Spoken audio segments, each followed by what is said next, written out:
Welcome to Amazing Stories of Amazing Grace. I'm your host, Chester Stanley, and we're delighted to have in the studio Mrs. Jan Johnson.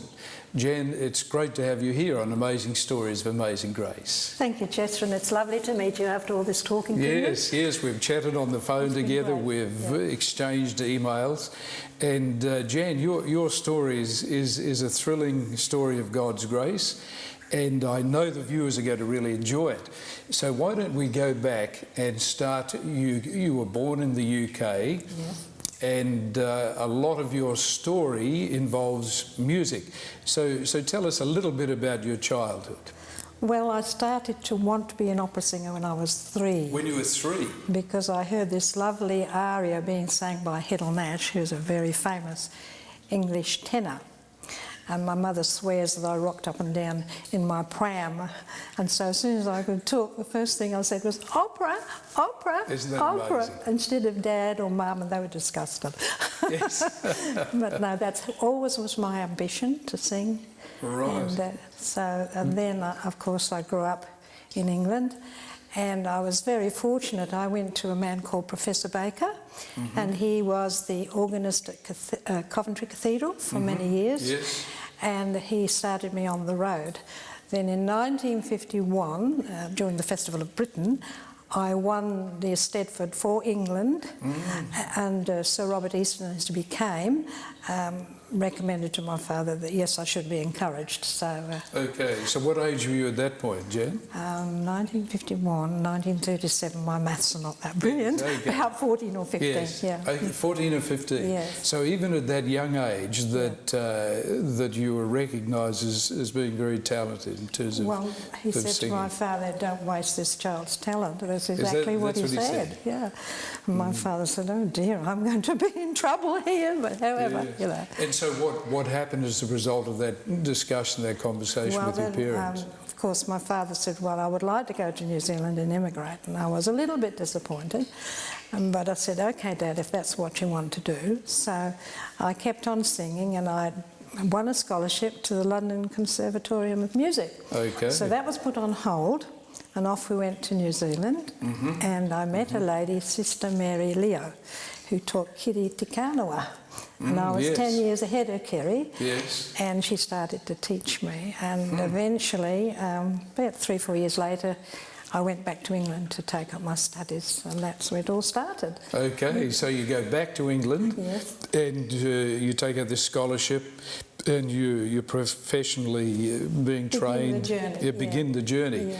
So when you finished your training, Jan, so what opportunities were available to Well, you I then? applied to go into Covent Garden, and I got into the chorus, Yes. and I was only in it 4 weeks, and the conductor said, "Come out here." And I thought, whoops, I've done something I shouldn't have done. Yes, okay. No longer he said, "Cameo roles for you." So that was the start of it, and I was so excited, you know. Okay, right. So, yeah. And so when he invited you and said, you know, this is what I'd like you to be involved in, then you made yourself available for Well, international... we started to go to opera school because, as Okay. you realise, in opera you have to learn drama. You know, so, you sort of, for instance, if, how can I put it? If I'm looking at someone in desperation and I'm pleading, the hands would be like this. Okay. And you had to learn how to sit, how to lie, and how to fall down, which was very hard. The first time I fell down, I gave myself a black eye. Okay, but right. it's a trick, you know, you have to learn all those things. I never really thought about that, but as for an opera singer, there is the drama as well as Because after all, opera is a story. It is, put to music. Yeah. And So how long did that school last for? about 4.5 years, and then I went to Italy, and that's where I met Luciano. Okay. And so who is Luciano Luciano? Pavarotti. Oh, okay. And he was always such a charming man, and we were the same age, more or less. He was a year older So than me. you knew Pavarotti? I knew him well, yeah. That's amazing. And he was always a charming man, and always willing to help people, you know, and I loved that. Did you ever sing on the stage with him at all? Yes, I did. Did you really? Yes. And that was an impromptu one, that one. Yes, yes. But he was a generous man, you know, he was kind and always willing to help other people. Yes, for sure. And that's a great thing amongst us artists. Most of us, I mean, we got Maria Callas who, you know, Yes, you are not going to sing this opera, this is my role, you know. Okay, right. And there goes a story, she was singing, it was Scarpio, the gentleman that was singing Scarpo, Tito Gobi, he had an argument with her about an hour before the For an hour. stage. Anyway, she walked onto the stage and there's one place where they both had to hold a high note. So they hit it. And she held it and held it and held it and held it. And I could see the conductor going, Yes. and you know, and then she said, and went on with it. But they all thought that was part of the act, you know. And I was very young then when I saw Yes, that. so You know. you- I wasn't actually on the stage then, but I saw that. For you know. sure. Yeah. Yes. And she had an amazing life. Yes. So, Jan, it must have been a very fascinating life, your professional life. So It was. You sang in opera companies around Europe for Yes. how long?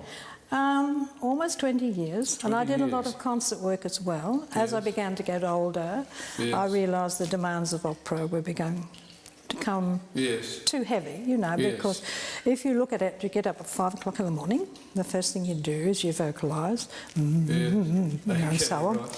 And then you have a light breakfast. Then you go to rehearsals. Now, you can be in there for 2 or 3 hours, and if the conductor's feeling a bit edgy, well, look out, you know, you can be there for 4 hours, and so on. And if it's a good day, say, no, I've had enough, you go away, I don't want any more of it. you Yeah, say. you must have been some fascinating individual. But it was, and I have to laugh because it's frightening at first. And then you realise that, you know, people say, oh, such a glamorous life, you know, this, that and the other. But you live out of a suitcase Yes, and all okay. that kind of thing. You run to a Yes. schedule, you come off stage and you're on a hype. Yes. And it takes you about 3 hours to come down. And I loved it, but you realise after a while, if you're not careful, you start to live the roles you're playing. You know, Okay. because that happens. Fascinating. Yeah, because actors too can do that. You know, they play a role for so long, suddenly they say, hey, I've got to watch this. I'm starting to become typecast, for want of a better word. Yes, But I love yes. singing from the Messiah. Yes, for And, sure. some of- So it was, you look back upon it as a rich time, It Jan? was a very Yes, rich, busy. exciting time, Yes, full life. Amazing. Most of the major opera singers, it sounds like you've sung with them. I knew Jose Carreras, I knew Yes. Placido Domingo, which means Yes. Placid Sunday. Why they ever Yes. called him Placid Sunday, I'll never know, because he wasn't placid by any means with a Spanish background. And other various singers, you know, Kitty Takana, I sang a solo with her, and Inia Tiwiata, the New Zealand bass, he Yes. was a charming man, a beautiful man, and such a spiritual man. Well, you know. that's just fascinating to hear about your background, your professional background, Chad. And we will just go to a break. I'm sure you're enjoying this very interesting journey, and we'll be right back.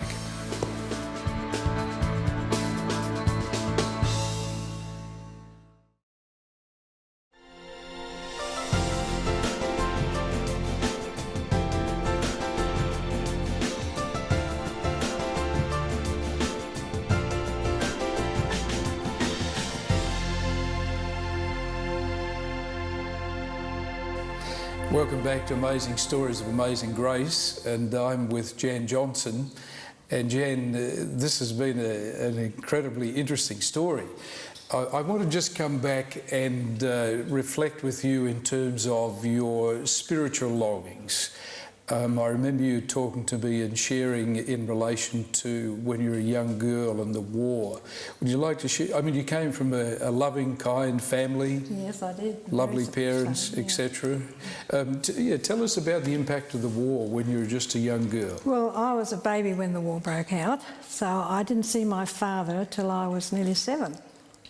So we lived with my grandparents and mum, of course. And one thing I remember Mother telling me, there was a massive bombing in Coventry, you may have read of it. And we moved out of the house the day before that happened. And when we came back, the house was gone. Is that a fact? And so Mum said then, something here for you, my girl. And then another time there was an IRA attack, and we had just stepped out of the phone box, and the phone box blew up. So, and of course, during the war as a little girl, I'd see my friends at school wouldn't come. And one little girl in particular, Jeanette was her name, a beautiful little girl, I can see her. She had the most glorious head of red hair, as I did, and blue eyes, and we were real mates, And I came to school and I looked. I said to my teacher, "Where's Jeanette?" And she said, "My darling, she won't come again. She's gone to heaven." And I said, "Why? Why not me?" And her teacher said, "I can't answer that, darling." Interesting. Yeah. Interesting. And of course she couldn't. And then of course things got desperate, and there was a little boy next door to me. His daddy didn't come home. And he said to me, "Why didn't my daddy come home?" And my mother said she sat in the kitchen and listened to this 8-year-old little girl saying, "But he's up in heaven, and if you look at the stars, he's looking down, he can still see you." My mum said she had the biggest towel she'd ever find in the kitchen and cried. But Yes, I was always inquiring. I knew there was another power, but I didn't Yes. understand. Yes. But my dad was a Congregationalist, and my mum was very High Church of England, Yes. which eventuated in me eventually going to a Roman Catholic boarding school Yes, because yes, they thought I needed the for discipline. sure. And anyway, I said to Mum one day, "Mum, I can't understand why some people go and some people stay You should here." good and evil, essentially. Yes. And she said, I said to her, "I've heard people say only the good die young." And she said, "That's not true, darling." She said, "It happens to everyone."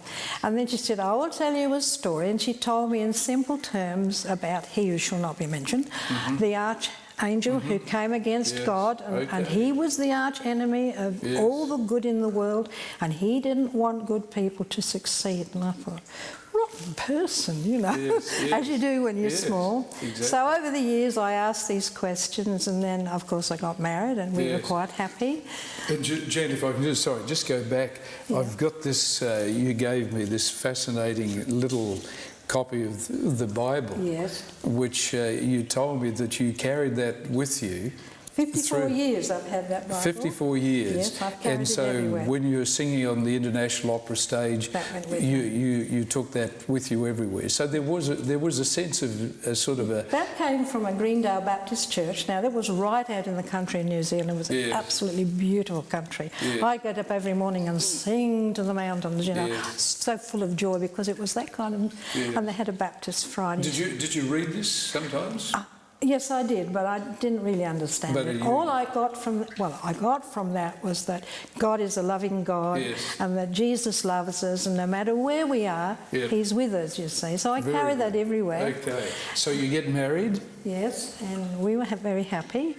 And then I had a dear little baby boy, and he died at birth. Oh, sorry. And I held that little child in my hand, and I looked. I said, "Why?" Yes. Because he was perfect. And I was very fortunate because there was a Christian nurse there. Now, in those days, they wouldn't let you touch a baby that was dead, which he was. She said, "You let her hold that baby for a little while." So I did. And I can see now I shed tears, real tears, Yes. And I looked at his little face and I thought, I wonder what you would have been. Yes, exactly. Exactly. And I was quite... And, sometimes we get so selfish we don't think about that our husbands feel the same way. And Terry went very quiet, very quiet. And so I said to him one day, "Shall we try again?" He said, "Well, all right, if you'd like to." So we had a dear little boy called Mitchell. He was gorgeous. And one morning I got up and I walked into the bedroom and he was dead. So what age was he, Jen? 6 months old. 6 months old. And he again was perfect. Well, I have to tell you that I did curse God. I'm sorry to say I did. I cursed him. I said, "Why do this to me? I've tried to lead a good life. I know I don't always do the right thing. But please, Lord, why take my little children, And I wasn't bitter, but I was grief-bound.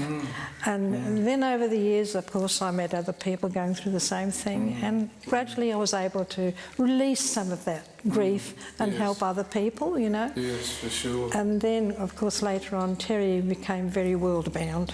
He was a very wealthy man. He had everything he wanted, as did I. This is your husband? Yes. And one day he said, "I don't want to be married anymore."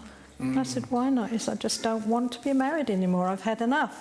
So I said, "Well, okay, if that's what you want." Tough time for you, Yes, it was. And then 6 months down the track, he took his own life. Is that so?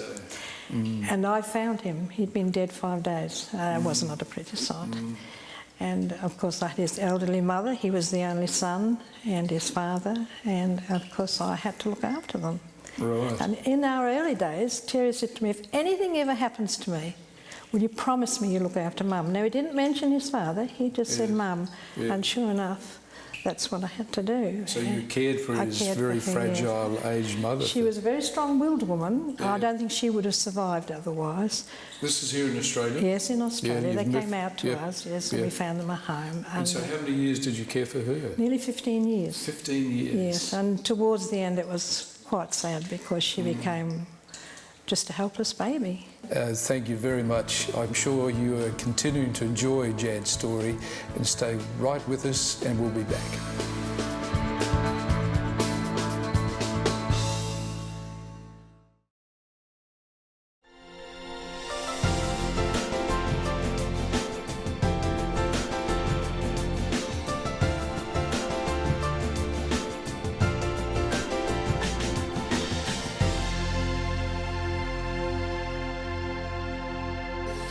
Welcome back to Amazing Stories of Amazing Grace, and we're with Jan Johnson.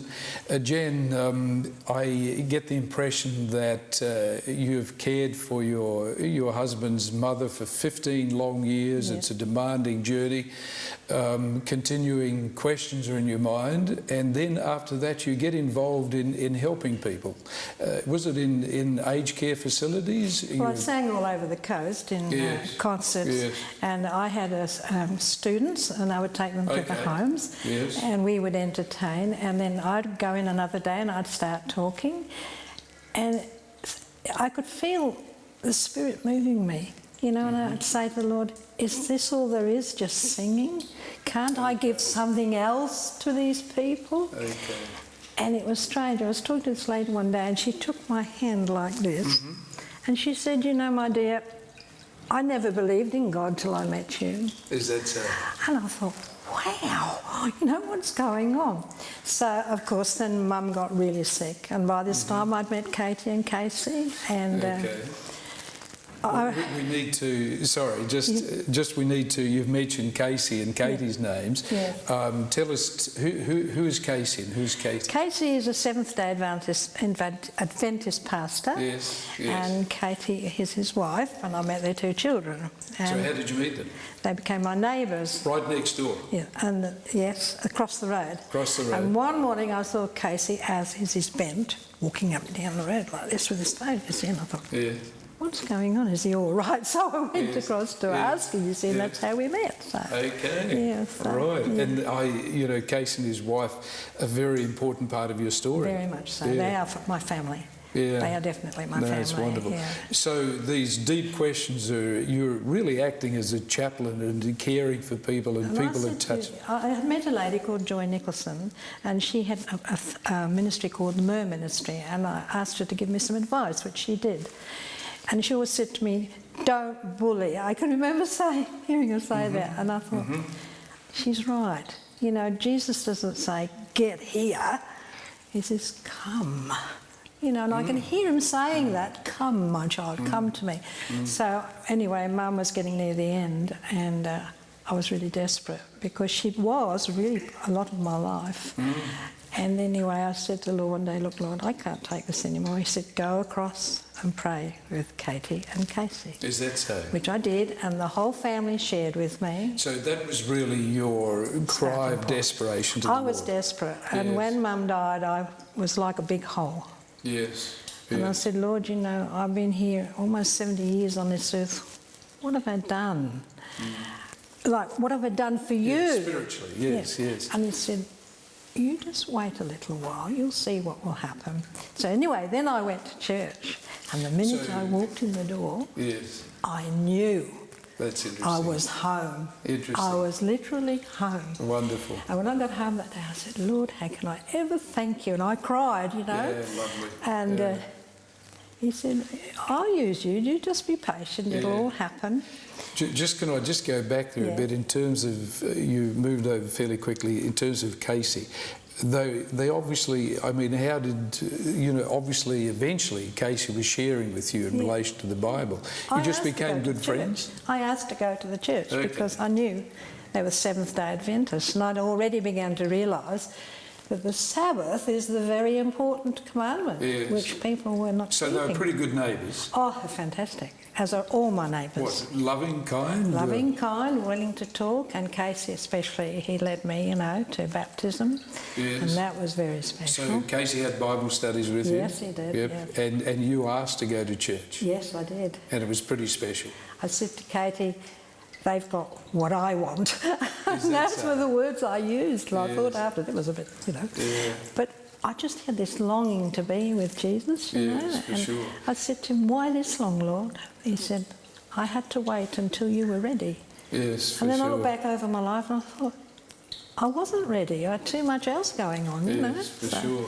What was it when you went to the Adventist church that made you come home and say, I've arrived home? What was it? The main thing was there was a feeling of spirituality, Yes, of compassion okay. and love and understanding, and they welcomed me as if I'd been part of the family for years, Isn't that great? And it was just so beautiful. Yes. And I met a lady called Val. She brought me home one day, Val Chandler, because Casey couldn't bring me home. Well, that was the beginning of a sister in Christ, and she Yes, is a sister in lovely, Christ. She looked lovely. after me all So the way. important to have It somebody. is, and I try to emphasise to people, you don't have to be a big crowned head. You can be just a simple person like me. Reach out your hand and say, "Look, how are you today? I'm so sorry you're not feeling well. Would you like a cup of tea?" Yes, yes, and exactly.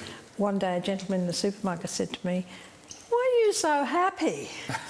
And I said, "Well, the Lord is looking after me." And he said, "Oh, rubbish."